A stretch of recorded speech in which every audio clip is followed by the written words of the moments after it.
پہلے تو یہ بتا اے ابن عاص، خالد بن ولید رضی اللہ تعالیٰ عنہ نے پوچھا، تو یہاں کیا کر رہا ہے؟ کیا تو حبشہ نجاشی کے پاس نہیں چلا گیا تھا؟ ہاں ابن ولید، عمر بن عاص رضی اللہ تعالیٰ عنہ نے کہا، میں حبشہ ہی چلا گیا تھا، لیکن تجارت کے لیے نہیں بلکہ کسی اور وجہ سے گیا تھا۔ اچانک واپسی ہو گئی اور یوں سمجھ لے کہ بھٹکتا ہوا یہاں آن پہنچا ہوں۔ تو مل گیا ہے تو شاید کوئی راستہ دکھا دے، میں تو سوچ سوچ کر تھک گیا ہوں۔ پہلے اپنی وہ سوچ تو بتا، خالد بن ولید رضی اللہ تعالیٰ عنہ نے کہا، اگر تو سوچوں میں بھٹک سکتا ہے اور کوئی راستہ نظر نہیں آتا، پھر مکہ کے قریش تو اندھیروں میں گم ہو جائیں گے۔ عمر بن عاص رضی اللہ تعالیٰ عنہ نے جو جواب دیا وہ تاریخ اسلام کا ایک فکر انگیز باب ہے۔ ان کا جواب سننے سے پہلے یہ جان لینا ضروری ہے کہ عمر بن عاص اصلاً کون تھے، کیا تھے اور ان کا خاندانی پس منظر کیا تھا۔ قریش بت پرست تھے اور انہوں نے بتوں کے کچھ نام رکھے ہوئے تھے۔ یہ ان کے دیوتا تھے۔ ان دیوتاؤں کا ایک خاص اوقاف تھا اور اس اوقاف کا نگران بنو سہم تھا۔ اوقاف کے تمام تر انتظامات اور مالی معاملات بھی بنو سہم کی ذمہ داری میں تھے۔ اس وجہ سے عمر بن عاص کے والد عاص بن وائل سہمی کو قریش میں خاصا اونچا اور قابل تعظیم مقام حاصل تھا۔ قبیلے پر ان کے فیصلے اور حکم چلتے تھے اور ان کی تعمیل ہوتی تھی۔ خالد بن ولید رضی اللہ تعالیٰ عنہ کے خاندان کی طرح عمر بن عاص رضی اللہ تعالیٰ عنہ کا خاندان بھی دولت مند تھا۔ دولت مندی کا ذریعہ تجارت تھا۔ عمر بن عاص رضی اللہ تعالیٰ عنہ کے والد اتنے صاحب اقتدار تھے کہ حضرت عمر رضی اللہ تعالیٰ عنہ کے قبول اسلام سے پہلے ان کے قبیلے بنو عدی کو بنو عبد الشمس نے ان کے گھروں سے جو صفا کے قریب تھے نکال دیا تھا، تو بنو سہم نے انہیں اپنے ہاں پناہ دی تھی۔ پھر حضرت عمر رضی اللہ تعالیٰ عنہ نے اسلام قبول کیا تو اسی بنو سہم نے انہیں قتل کرنے کا ارادہ کر لیا۔ اس پرخطر صورتحال میں عمر بن عاص کے والد عاص بن وائل سہمی نے انہیں اپنی حفاظت میں رکھا تھا۔ عاص بن وائل اتنے دولت مند تھے کہ ریشم کا لباس پہنتے تھے۔ عمر بن عاص پر اس دولت مندی کا اور اپنے خاندان کی حیثیت کا بہت زیادہ اثر تھا۔ ایک اثر تو یہ تھا کہ وہ عزت نفس کا بہت زیادہ خیال رکھتے تھے، اور دوسرا اثر یہ کہ اقتدار پسندی میں کسی اور کو اپنے آگے اور اپنے اوپر برداشت نہیں کرتے تھے۔ عمر بن عاص بھی خالد بن ولید کی طرح اور قریش کے ہر سردار کی طرح رسول اکرم صلی اللہ علیہ وآلہ وسلم کے جانی دشمن تھے اور آپ صلی اللہ علیہ وسلم کے قتل کے در پہ رہتے تھے۔ لیکن عمر بن عاص رضی اللہ تعالیٰ عنہ نے یہ بھی دیکھا کہ قریش کسی بھی معرکہ میں مسلمانوں کو شکست نہ دے سکے۔ عمر بن عاص مسلمانوں کے خلاف غزوہ احزاب میں شامل تھے۔ وہ خالد بن ولید رضی اللہ تعالیٰ عنہ کی طرح جنگجو، شہ سوار اور شمشیر زن تھے۔ انہوں نے اپنی بے جگری اور بہادری سے کے جوہر دکھائے، جم کر لڑے، لیکن اس مارکے کا انجام بھی وہی ہوا جو پہلے دیکھتے آ رہے تھے۔ قریش حوصلہ ہار بیٹھے اور بری طرح میدان چھوڑ کر چلے گئے۔ مشہور یورپی مورخ ایلفرڈ بٹلر نے یہ واقعہ بیان کیا ہے، جس کی تائید ایک مستند مسلمان تاریخ نویس ابن عبد الحکم نے کی ہے۔ یہ واقعہ سنانے سے پہلے یہ بتا دینا ضروری ہے کہ تمام مسلم اور غیر مسلم مورخوں نے عمر بن عاص کے متعلق لکھا ہے کہ وہ جس قدر بہادر تھے اور شہ سواری اور شمشیر زنی میں جتنی شہرت رکھتے تھے، اس سے کہیں زیادہ ذہانت و فطانت، وقار و تمکنت، دانائی اور زبان آوری اور سخن فہمی میں خاص مقام رکھتے تھے۔ زور استدلال ایسا کہ اس کے سامنے کوئی اور اپنی دلیل بازی کی جرات نہیں کرتا تھا۔ وہ حقیقت اور خوش فہمی کے فرق کو نہایت اچھی طرح سمجھتے تھے اور مکمل طور پر حقیقت بھی تھے۔ غزوہ احزاب میں قریش کی شکست دیکھ کر عمر بن عاص رضی اللہ تعالیٰ عنہ نے قبیلہ قریش کے چند آدمیوں کو اپنے ہاں بلایا۔ اے کہ اہل قریش، عمر بن عاص نے کہا، خدا کی قسم، محمد صلی اللہ علیہ وسلم کے معاملے میں ہم سب خوش فہمیوں میں مبتلا ہیں۔ کسی ایک بھی مارکے میں ہم ان کے مقابلے میں نہیں جم سکے۔ کیوں نہیں ہم لوگ تسلیم کر لیں کہ محمد صلی اللہ علیہ وآلہ وسلم کا ستارہ عروج پر پہنچ رہا ہے؟ وہ وقت تیزی سے چلا آ رہا ہے جب مسلمان ہم پر غالب آ جائیں گے۔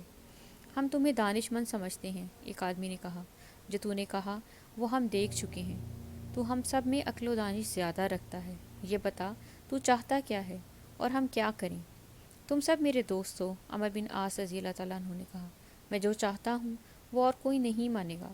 تم سب میرے دوست ہو، مجھے اپنی اور تمہاری عزت کا خیال ہے۔ میرے سامنے ایک ہی راستہ ہے، تم میں سے جو میرا ساتھ دینا چاہے وہ میرے ساتھ حبشہ چلا چلے، اور ہم حبشہ کے بادشاہ نجاشی کی پناہ میں رہیں گے۔ کب تک وہاں پڑے رہیں گے؟ ایک نے پوچھا۔ وہاں کریں گے کیا؟ تجارت، عمر بن عاص رضی اللہ عنہ نے جواب دیا۔ تجارت نہ ہو سکی تو نجاشی ہمارے لیے کوئی نہ کوئی ذریعہ معاش پیدا کر دے گا۔ اگر مسلمان قریش پر غالب آ گئے تو میں مسلمانوں کی غلامی سے نجاشی کے زیر سایہ رہنا زیادہ بہتر سمجھتا ہوں۔ اگر قریش مسلمانوں پر غالب آ گئے تو محمد صلی اللہ علیہ وآلہ وسلم کا یہ نیا مذہب ختم ہو جائے گا اور ہم لوگ واپس آ جائیں گے۔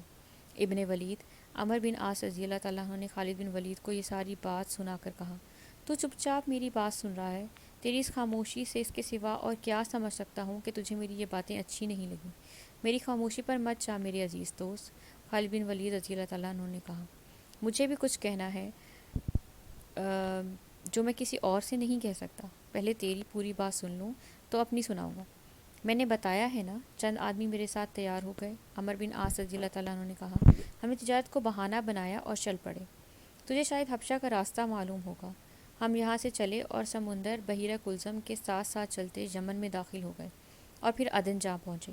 عدن کے قریب اس جگہ گئے جہاں سمندر بہت ہی کم چوڑا ہے۔ بڑی بادبانی کشتی پر ہم نے سمندر پار کیا اور پھر خشکی کا سفر شروع کیا اور پھر 3-4 پڑاؤ کر کے حبشہ کے دارالحکومت ادیس ابابا پہنچ گئے۔ تجھے یہ اندازہ ہوگا کہ یہ سفر کتنا طویل ہے اور کٹھن بھی، لیکن ہم خیریت سے اپنی منزل پر پہنچ گئے۔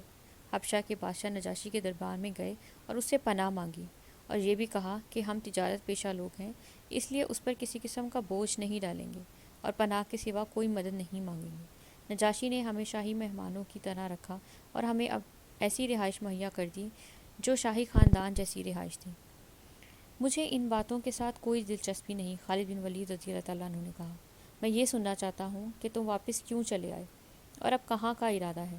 میں دیکھ رہا ہوں تو اگر حبشہ سے ہی آیا ہے تو مکہ کیوں نہ رک گیا؟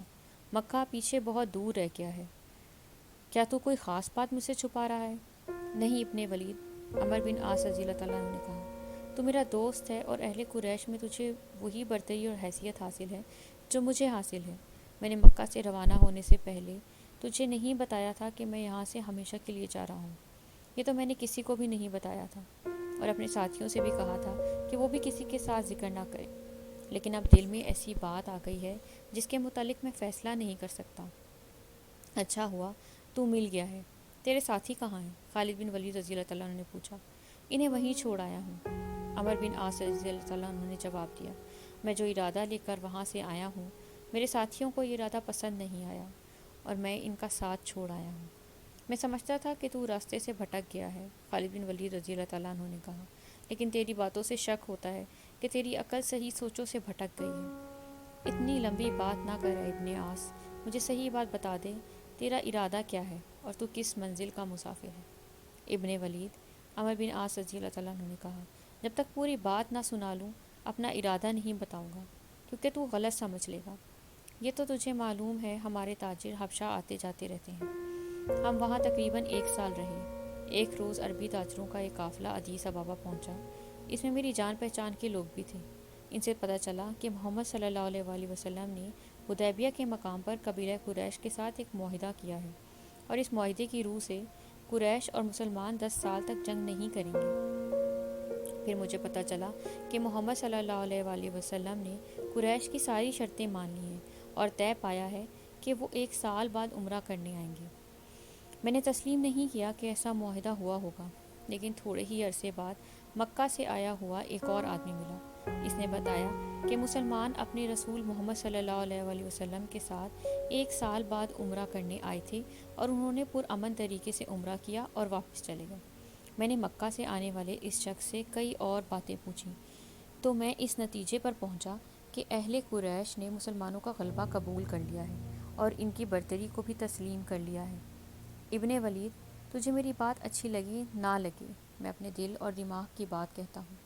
میں محمد صلی اللہ علیہ وآلہ وسلم کا کردار کا قائل ہو گیا ہوں اور سوچ سوچ کر میں اس رائے پر پہنچا ہوں کہ محمد صلی اللہ علیہ وآلہ وسلم کا ستارہ اقبال کے عروج پر پہنچ گیا ہے۔ مجھے یہ بھی معلوم ہوا ہے کہ مدینہ جا کر اسلام تیزی سے پھیل رہا ہے۔ پھر مجھے یہ پتہ چلا کہ قریش مدینہ پر جلغار کرنے گئے تھے، لیکن مسلمانوں نے ایک نئی رکاوٹ سوچ لی اور قریش کی جلگار ناکام ہو گئی۔